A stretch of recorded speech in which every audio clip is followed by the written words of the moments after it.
আমার হাতে আপনারা দেখতে পারতেছেন এখানে 25,000 টাকা আছে। আজকে এই 25,000 টাকা সেই পাবে যে আমার সঠিক একটা প্রশ্নের উত্তর দিতে পারবে।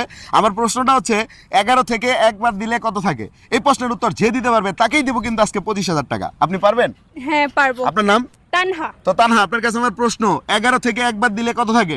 সঠিক উত্তর দিতে পারলে 25,000 টাকা হয়ে যাবে আপনার, ঠিক আছে? আর দর্শক আপনাদেরকে বলছি, আপনারা যদি উত্তর দিতে পারেন দ্রুত কমেন্ট বক্স উত্তর দিয়ে জানান, আর উত্তর জানানোর আগে এই ভিডিওটা অবশ্যই শেয়ার করবেন। বলেন 10 থাকবে। কি 10। কিভাবে? কারণ হচ্ছে 11 থেকে একবার দিয়ে 10 থাকবে। শিওর? হ্যাঁ। ভাইবা বলেন। প্রশ্নটা আবারও মনোযোগ দিয়ে শোনেন।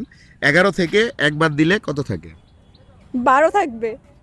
11 থেকে একবার দিলে 12 থাকে কিভাবে? কারণ হচ্ছে 11 থেকে মেয়ে একবার মানুষ যে উল্টা একটু সবাই একটাকে আবার যোগ করে নিব 12 হয়ে যাবে। মানে আপনার যোগ করতে কে বলছে? আমি তো বাদ দিতে বলছি। তাহলে 10 থাকবে। কত থাকবে? 10। উত্তর ভুল হয়েছে, অন্য কিছু হবে।